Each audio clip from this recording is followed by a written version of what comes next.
Iran is still smuggling weapons to Judea and Samaria, and Hamas is still shooting rockets into southern Israel from the Gaza Strip, leaving us to wonder how all of this is possible. Meanwhile, the IDF is changing its combat tactics in Gaza. I'm Yair Pinto, and this is your boots on the ground report about what is happening in Israel on the 172nd day of this war against Hamas and Hezbollah. The achievements of the IDF in Gaza City's Shifa hospital are the result of a change in the fighting parameters of the Southern Command in the Gaza Strip. In the first 2 months of the maneuver in the Gaza Strip, more than 3 divisions were activated in the north of the Gaza Strip. They were accompanied by powerful support from the Air Force in a complex offensive against a prepared and fortified enemy. This enemy was prepared for a rigid defense in the entire built-up area and deep under the ground. The fighting of the 98th Division in Khan Yunis was also initially characterized by a powerful, multi-dimensional offensive battle. After 2 months of hard fighting, the IDF managed to dismantle the organized military structure of Hamas in the Gaza Strip. What remained were large numbers of small cells, sometimes just individuals, with vague orders to continue the battle against the IDF however they see fit. The IDF has been mopping up these pockets of terrorists wherever they found them ever since. The fairly sophisticated military system Hamas built, starting shortly after it seized control in the Gaza Strip in 2006, was very different from the terrorist guerrilla force it had previously been. They obviously had help in this, mostly from Iran and Hezbollah. Together, they built a powerful military force organized in battalions and brigades, controlled by headquarters, supported by advanced communication systems and weapons, supported by an industrial production system for diverse means of warfare. However, now that the force has been shattered by the IDF, Hamas is reverting back to its former ways, becoming a more decentralized guerrilla force with the survivors of the IDF attacks organizing using improvised skills and jihad determination. Faced with this change in the structure and methods of Hamas's operation, the IDF Southern Command were required to, as the old say is going, adapt, improvise, and overcome. It is appropriate to explain the advantages of changing the IDF's mode of operation. The change in the deployment patterns of the Southern Command and the significant reduction in the scope of the forces are adapted in this aspect to the conditions of guerrilla warfare. These conditions include the prolonged deployment of military forces in an area that remains saturated with weapons. The second step in changing the pattern of operations was reflected last week in the quick and highly successful raid on Shifa Hospital in Gaza City. What appears on the face of it as the IDF's abandonment of the area in the center of Gaza City actually created the conditions for a quick and targeted raid under conditions of surprise. In other words, the IDF set a trap for Hamas, and Hamas rocked right into it. The achievements in dismantling the Hamas military system in the first offensive campaign are, of course, what created the conditions for the transition of the new pattern of action. Please continue to help us spread the truth by clicking the follower button, subscribe to our YouTube channel, and share our content with your friends. And don't forget to pray for the peace of Jerusalem. Next, I need to tell you about some political developments. Usually, I don't really get into politics, staying in my military lane. But we have to understand the political picture clearly, as it directly affects the military picture. We had a clear goal in this campaign: to avoid a forced ceasefire without a hostage deal.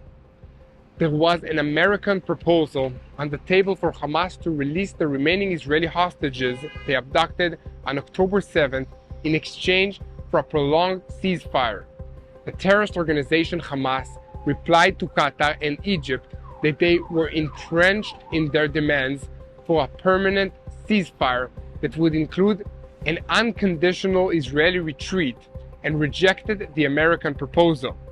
Despite the huge list of demands that Hamas required and its rejection of all the efforts to compromise, the UN Security Council voted on Monday evening to demand an immediate ceasefire, handing Hamas almost everything it wanted on a silver platter. The US abstained on the vote, breaking with its previous policy of vetoing such resolutions. A senior Hamas official was terribly satisfied with the UN Security Council's decision, declaring that this step will isolate Israel.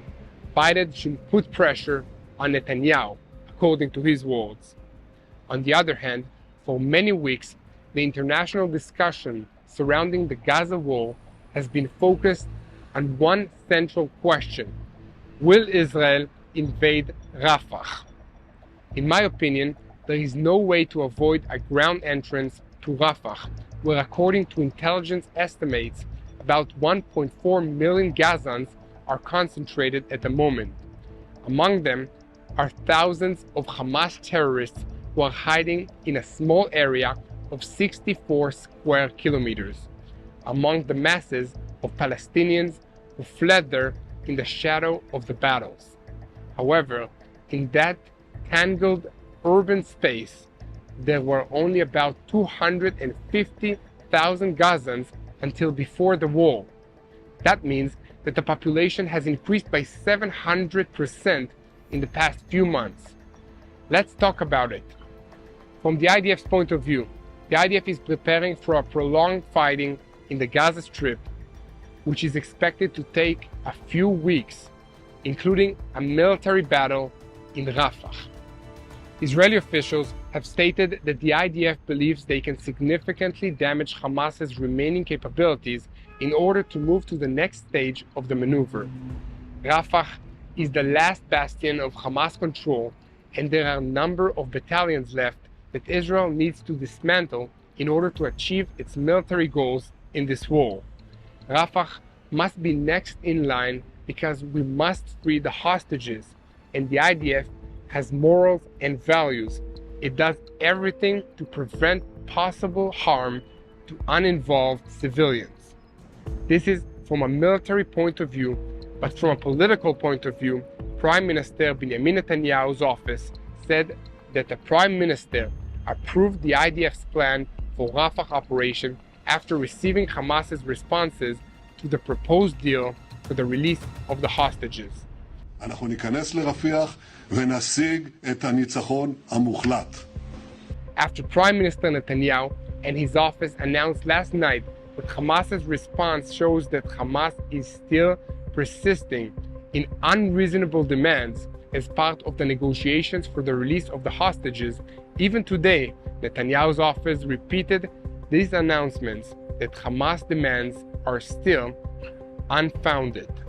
To sum up, from what I understand right now from all the reports around, the US still supports Israel in the realization of all the goals we want to achieve in the Gaza Strip. However, it disagrees with us regarding the manner of realizing these goals in Rafah. The whole dispute between the US and Israel is that the US does not wish the IDF to enter Rafah for fear the harm that will be done to civilians will be high. Additionally, for the scenario of the expansion of the war includes a spillover of refugees across the border between Gaza and Egypt. This would damage Washington's relationship with the Egyptians and possibly other Arab governments, including Saudi Arabia and more. But the important thing is that there is no disagreement with the American administration regarding the military operation in Rafah. The departments are concentrating on the care of the civilian welfare in Gaza at the same time as the pressure from the terrorist organization Hamas. Meanwhile, incredibly, after 2 months of silence, 8 rockets were fired from the Gaza Strip, stopped the Purim celebration in Ashdod, an Israeli city, for a few minutes yesterday. The alert came as the movie theaters and streets were filled with people.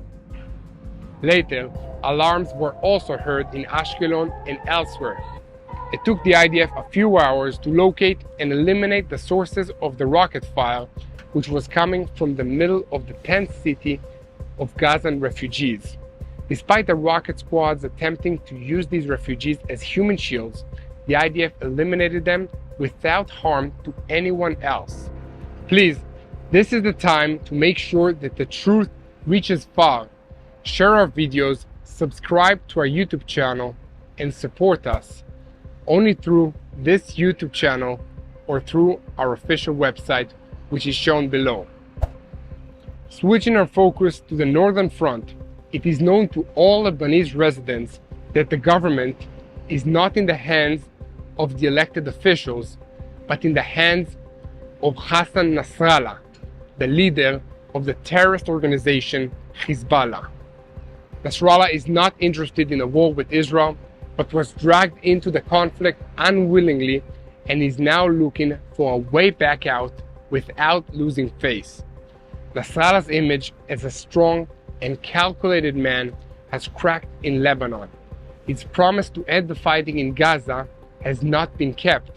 Now the population of Lebanon is suffering badly from the situation and from the fighting. Many Shiite villages remain empty of their inhabitants. The residents of southern Lebanon have evacuated further north, and they are forced to look for an alternative place to reside and for schools, monasteries, and wherever there is a vacancy. These people are suffering a lot, while most of them are not at all interested in a war with Israel. If there is a big war with Israel, it will be the last one, as it will lead to the collapse of Hezbollah. Many journalists in Lebanon say that Nasrallah is taking Lebanon into a war that it cannot withstand, and that the government and the Lebanese army do not have the strength to deal with it. We will continue to report on every development in Israel and the activities of the IDF to protect the people of Israel and drive away the Iranian-inspired evil that threatens us. But the threat is not only Hezbollah rockets that could be fired into Israel from Lebanon. The Shin Bet and the IDF had conducted operations in recent months to capture a large number of illegal immigrants and large amounts of weapons which were smuggled over the border with Lebanon. Most of the people and weapons Iran has smuggled into Israel end up in the Arab-Israeli villages, turning them into the Wild West. Surely the terrorist organizations are watching this and see the potential of using this situation in their own plans. This includes raising money by working with narcotics traffickers and organized criminal syndicates to smuggle drugs, weapons, and people into Israel from Lebanon. There are many aspects of these situations which are not allowed to be published at this time, but what I can tell you is that the Islamic Revolutionary Guards Corps in Iran are directly involved in the situation. It is well known that the IRGC and Hezbollah have connections with narcotics traffickers in Latin America, and they have also been involved in terror organizations targeting Israelis in many countries around the world. A year ago, Iran's supreme leader, Ali Khamenei, issued a directive to increase these efforts and also to step up efforts to attack Israelis inside Israel itself. This is partially a response to attacks against Iranian nuclear scientists, regime officials, nuclear research sites, and military bases inside Iran over recent years. The regime believes that Israeli intelligence are involved in intense attacks, and they would like to respond by doing to us what they think we're doing to them. It is enough to see a short list of some of the captured contraband to understand the magnitude of the problem. They include anti-tank missiles, plastic explosives, rocket-propelled grenades, rifles, pistols, and heavy machine guns, and even light artillery cannons. This, of course, is just what was intercepted. Much more go through, and there is fear that Russian-made anti-aircraft weapons are also being smuggled inside. Attacks against Israelis in Judea and Samaria are also growing concerns, as the Iranians are also believed to be trying to make contact with criminal networks inside Judea and Samaria. The rising tide of evil that Iran is a central part of is threatening the entire civilized world, not just Israel.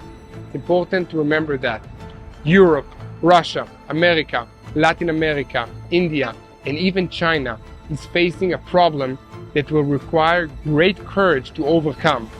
Israel has been bravely standing against this threat for 3,000 years, and that's not going to change now. Please do not forget to continue praying for the peace of Jerusalem and the peace of Israel. We serve an awesome God. He's our protector. We have faith in Him, and we will win this war because of Him. Amen. Hello, this is Mati here in Jerusalem with TBN Israel. This is Yair Pinto from TBN Israel here in Jerusalem. TBN Israel is keeping viewers informed with Israel-focused news, culture, and what God is doing in this land. Support TBN Israel today online at tbn.org/Israel. Thank you.